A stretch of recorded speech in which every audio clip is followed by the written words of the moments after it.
My mom sold the house I inherited. You don't need it, she shrugged. My brother laughed. But I need a vacation. They spent my inheritance on him. I didn't argue. I laughed. 2 weeks later, my lawyer sent one letter. My name is Elena Ward, and I'm 30 years old. Please subscribe to the channel and hit the bell icon so you never miss a moment like this. Your like and share can carry this story to someone who needs hope, healing, or strength today. Red Heart. Last spring, my mother quietly destroyed the one thing my grandmother left me, just so my younger brother could escape his life for 10 carefree days in Europe. She didn't scream. She didn't ask. She didn't even warn me. She smiled. She looked me straight in the eye and said, "You don't actually need it. You're stable." He isn't. My brother laughed from the kitchen, swirling ice in a glass, already talking about rooftop dinners and sunset photos.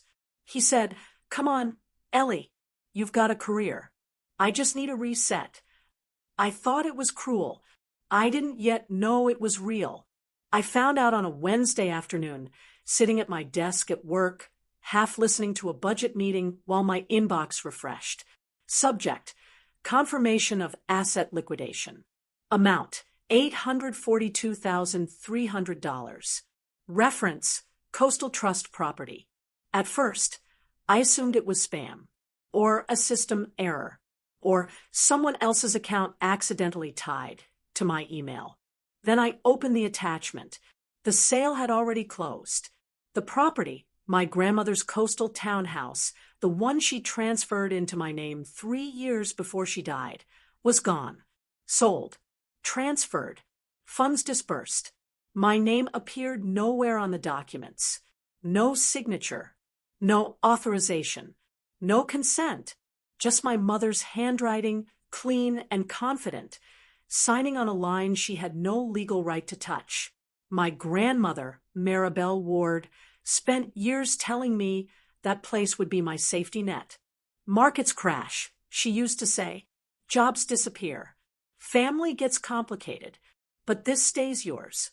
And yet, somehow, my mother turned it into first-class airfare, boutique hotels, and a 10-day healing trip for her favorite child. While they posted photos of wine glasses and infinity pools, I sat in my office bathroom, replaying summers spent sweeping sand off that porch. Every night I slept there after college interviews. Every time my grandmother said, "This is for you," no one else. That afternoon, I didn't cry. I got in my car. I didn't even shut down my computer. The entire drive to my mother's neighborhood, my hands shook against the steering wheel. I kept telling myself there had to be a mistake, a clerical error, a misfiled trust, a misunderstanding at the escrow office.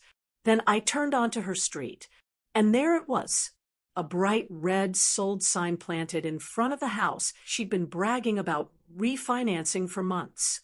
I laughed once, sharp and empty, because the universe apparently had a sense of humor.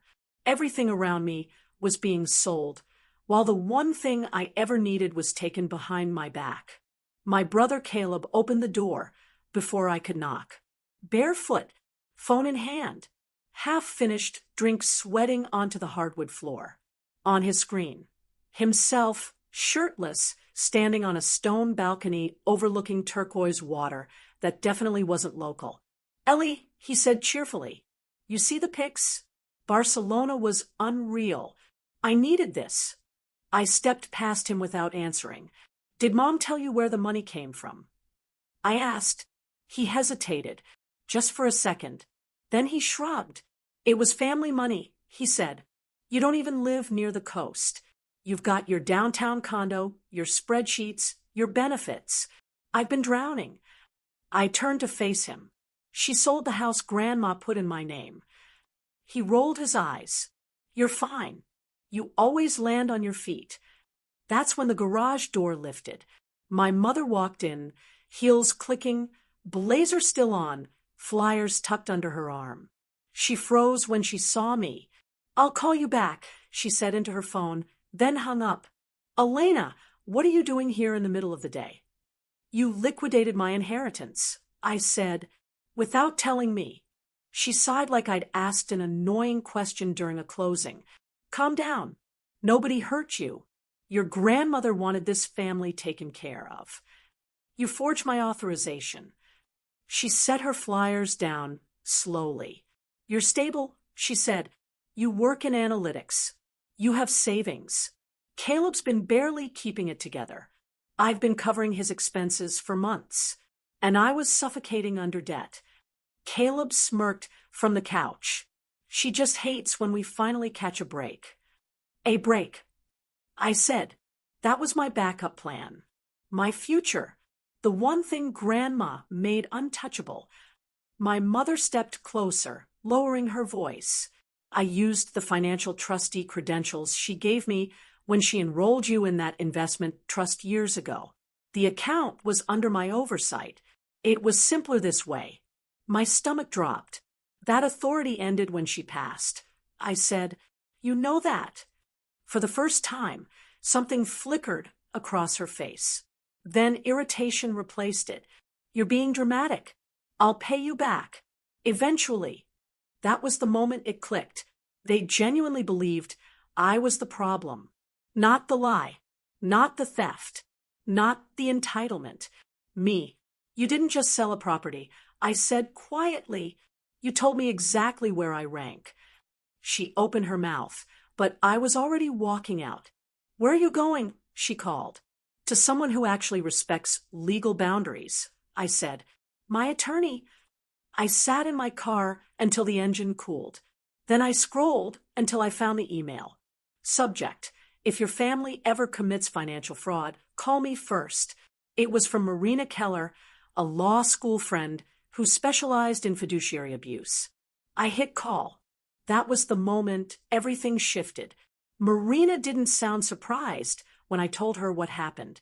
She went quiet, not the awkward kind, but the professional kind. The silence of someone mentally opening files, recalling statutes, lining things up. Do you have the trust documents? She asked. Yes, I said. My grandmother kept everything. Binders, tabs, notes in the margins. Good, Marina said. Then don't confront them again. Not yet. Grab the paperwork, the bank notification, and meet me at the cafe on Alder Street in 45 minutes. I drove home on autopilot. My apartment felt unfamiliar, like I was walking through someone else's life. I pulled the binder from the bottom drawer of my filing cabinet, the same blue one my grandmother insisted I keep exactly where I could always find it. Her handwriting stared back at me. Sticky notes, highlighted clauses, little reminders like, for Elena's security. And once in the margin of a page, do not let guilt undo this. By the time I reached the cafe, Marina was already there, blazer off, sleeves rolled up, legal pad open like a battlefield map. She didn't waste time. Start from the beginning, she said. So I did. The alert, the amount, the missing signature, my mother's explanation about trustee access, my brother's trip. Marina flipped through the trust with sharp efficiency. Here, she said, tapping a paragraph.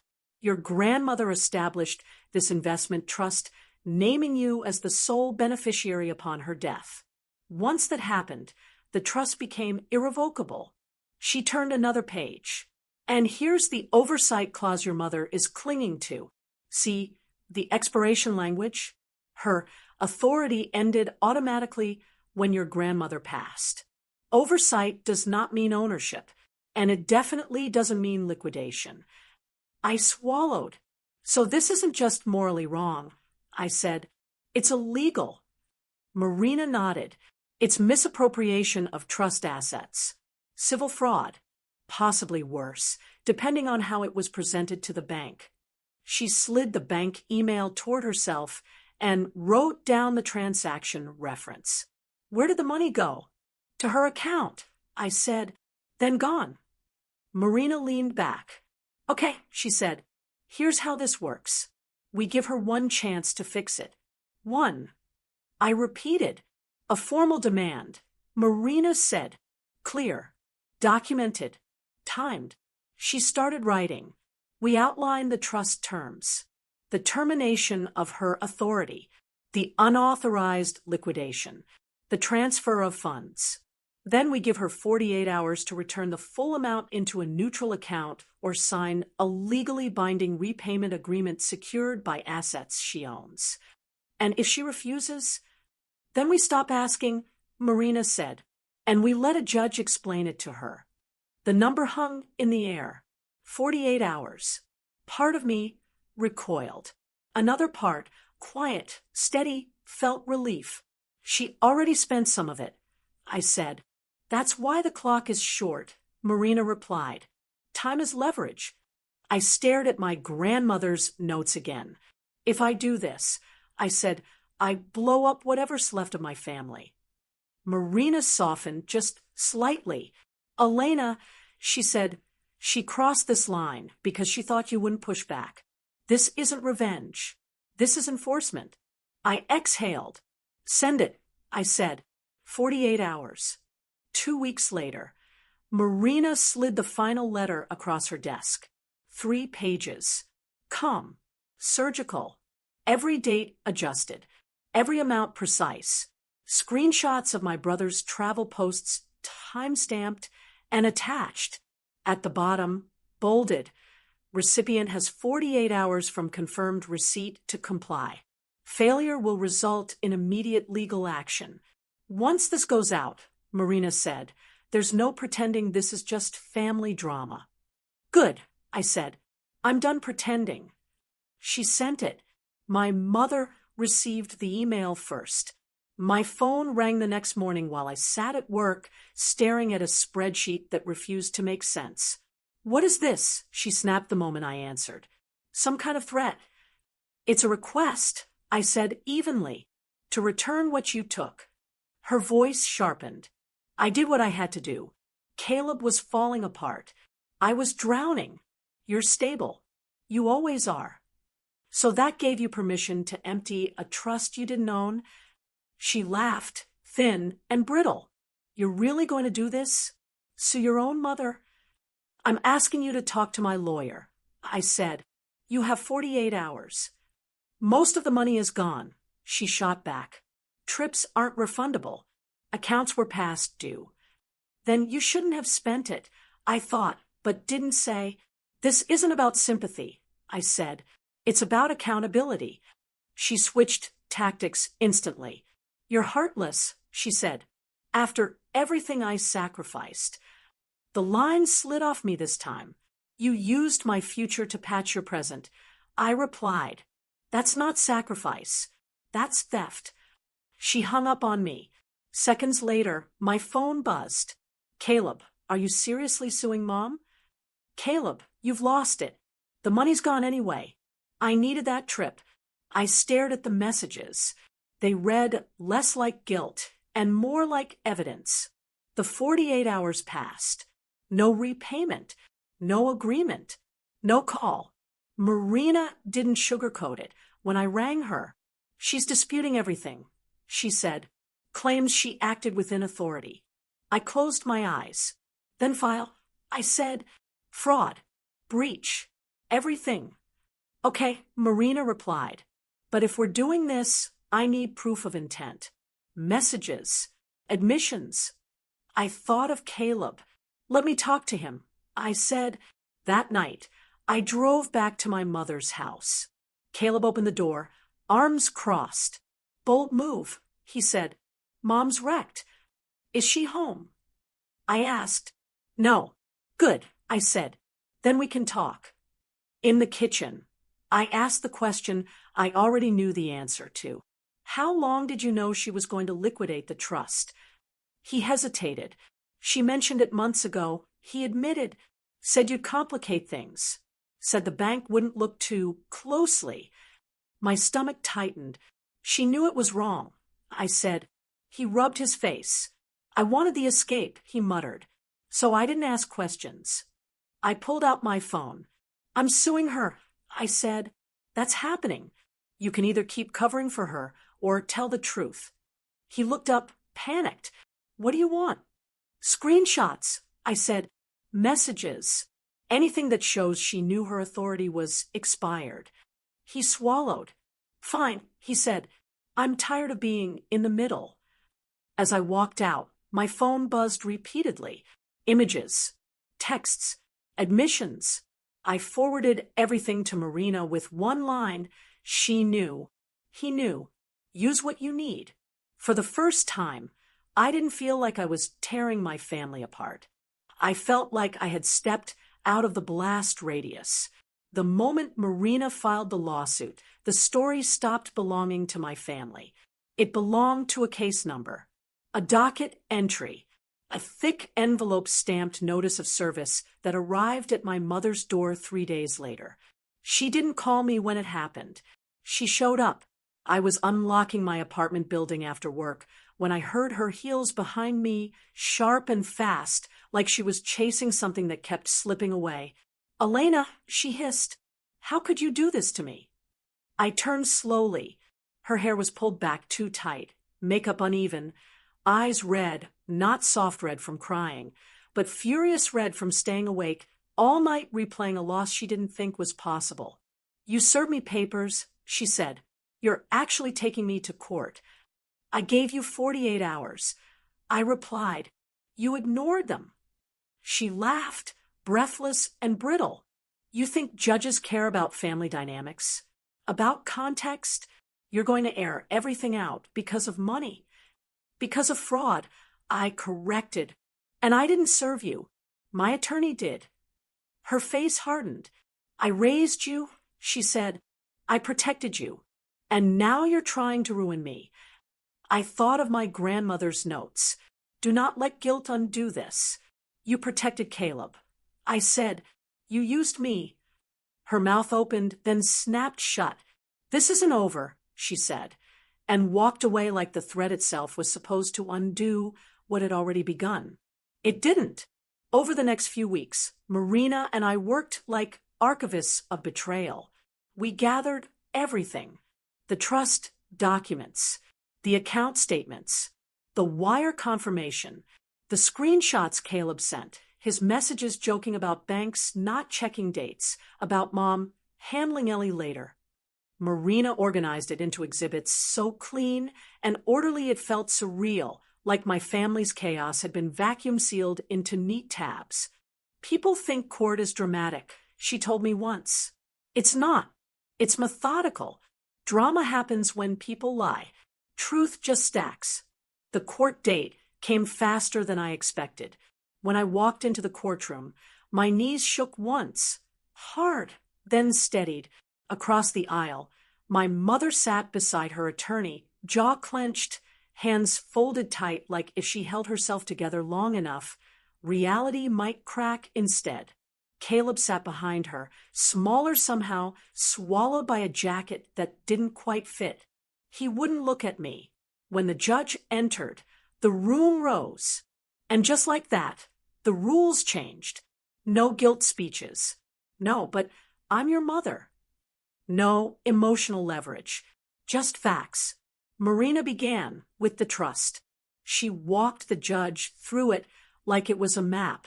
"This document," she said, "names my client as the sole beneficiary of the coastal investment property upon the death of her grandmother." At that point, the trust became irrevocable. My mother's lawyer tried to interrupt. Intent, family wishes, shared benefit, but the judge held up a hand. "Intent is expressed in writing," he said, "and the beneficiary is clearly identified." Marina moved on. "Next," she said, "the authority the defendant claims justified her actions." She presented the financial trustee authorization. Expired, highlighted, impossible to ignore. This authority terminated automatically upon the death of the principal. Marina said. Despite this, the defendant used it more than 11 months later to authorize a liquidation. The judge looked over his glasses at my mother. "Ms. Ward," he said, "did you understand that your authority ended when your mother passed?" Her lawyer jumped in. She's not legally trained. Your Honor. She misunderstood. I'm asking her. The judge said calmly. My mother swallowed. I thought, she said slowly, that because the account was still under my oversight, I could act in the family's interest. Marina approached with a single printed page. Do you recognize this message? She asked. My mother glanced at it and froze. It was a text she'd sent to Caleb weeks before the sale. Technically, these authorizations have timelines, but banks don't dig that deep. They just want clean paperwork. The judge leaned forward. Did you send this message? Yes, my mother whispered. So, Marina said, voice steady, you were aware there were timelines and chose to proceed anyway, assuming no one would verify. Silence. That silence weighed more than any accusation. I testified next. I talked about my grandmother, the binder, the safety net she promised me. I described opening the bank alert at work and realizing my future had been liquidated without my knowledge. I repeated my mother's words. You don't need it. I saw the judge's brow tighten, just slightly. Caleb testified. After me. He looked sick doing it, but he didn't lie. Yes, he said. She said Elena would say no.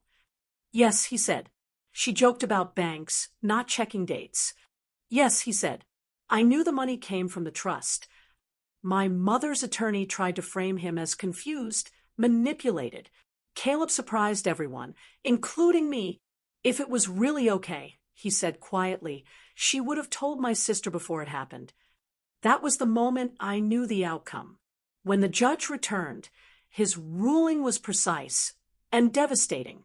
He found that my mother had breached her fiduciary duty, that she had knowingly used expired authority, that she had converted trust assets for personal use.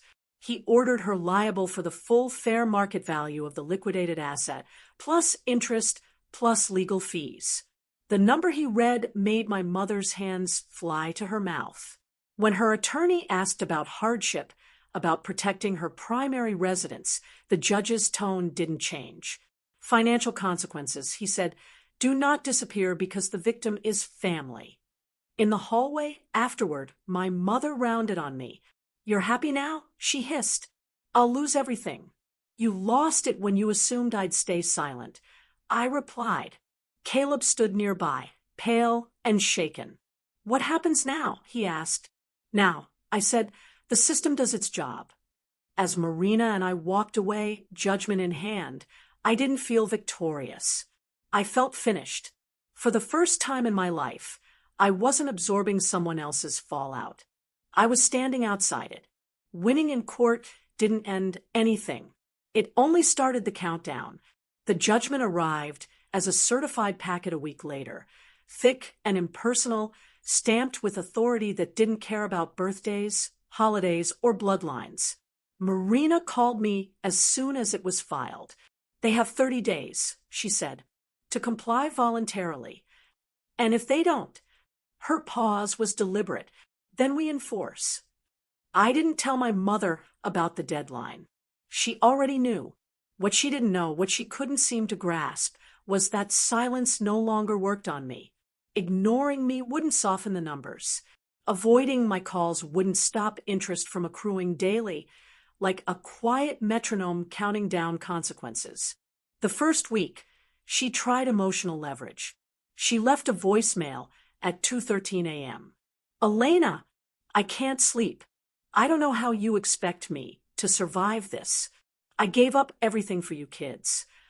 I deleted it. The second week, she tried bargaining. She emailed Marina directly, without copying me, offering to resolve this privately, proposing partial repayment stretched over several years. Marina forwarded it with one line attached. This offer does not meet the terms of the judgment. The third week, panic set in. Caleb showed up at my door unannounced. Eyes sunken, voice rushed. She's spiraling, he said. She's talking about selling the house. She says the bank froze one of her accounts. That's standard, I replied. A lien was filed. He ran a hand through his hair. You didn't have to go this far. I leaned against the doorframe. Steady. I went exactly as far as the law allows. She's your mother. And I was her daughter when she signed my name without permission. He flinched at that. I hadn't even raised my voice. That was the strangest part. How calm I'd become. Like once the truth was written down in legal language, my body finally understood it didn't have to fight anymore. On day 27, Marina called again. No payment, she said. No response. We proceed. The enforcement process wasn't dramatic. It was surgical. First came the asset discovery, a formal demand requiring my mother to disclose bank accounts, property, vehicles, investments, every place money could hide.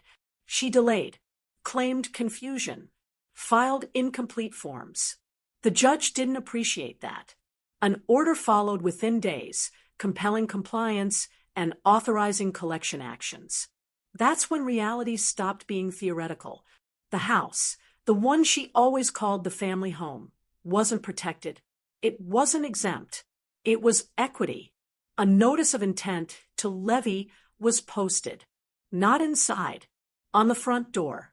A bright rectangle of paper that told the neighborhood what family loyalty couldn't hide anymore. I drove past once by accident. The paper fluttered slightly in the breeze. I didn't stop. Caleb called that night. They're coming next week, he said, to assess everything. I know, I said. You really don't feel anything? I thought for a moment. I feel relief, I said, and sadness, but not guilt. He didn't respond. The day the enforcement officers arrived, I was at work. I didn't need to be there. Marina handled everything. Later, she summarized it for me in her office, her tone the same one she used discussing parking tickets. They cataloged the assets. 2 vehicles. One already had a loan against it. Jewelry, mostly costume. The house has enough equity to satisfy most of the judgment after fees. And the rest? I asked. Wage garnishment, she said, and a payment plan monitored by the court. I nodded. This was the part people never showed in stories, the long, administrative unraveling. The way consequences arrive not as explosions, but as letters and deadlines and people with clipboards. My mother didn't speak to me during any of it until the day she did. She showed up again, this time without heels, without makeup. She looked older, smaller, like gravity had finally caught up. They took the car, she said, standing in my hallway. The one I use for work. I didn't invite her in. That's part of the order, I said. She stared at me like she didn't recognize my face. You're punishing me, she said. No, I replied. I stopped protecting you from the result of your choices. Her voice cracked. I did it for Caleb. That doesn't erase what you did to me. She shook her head, tears falling. I thought you'd understand. You always do. That sentence, that assumption, was the real theft. I used to, I said. That's why this worked for so long. She looked around like she was searching for the version of me that used to fold. She didn't find her. Weeks passed. The house went on the market. Caleb moved into a smaller apartment across town. Extended families started calling. Some careful, some angry, some pretending neutrality, while clearly fishing for details. I stopped explaining. I stopped defending. The court documents spoke for themselves. One afternoon, months later, Marina called with a final update. The balance has been satisfied, she said.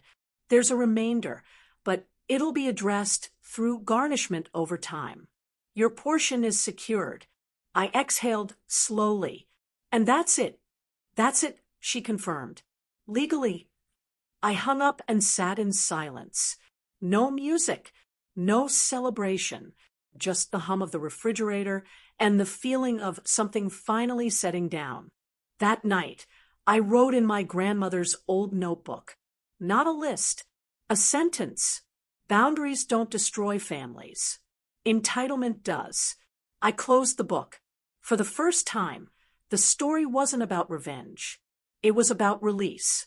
The strangest thing about the aftermath was how quiet it was. No more court emails. No deadlines. No carefully worded messages from Marina explaining the next procedural step. Just space. At first, that silence felt wrong, like the pause after an argument when you're bracing for the next accusation. My body stayed alert for weeks, waiting for a shoe that never dropped.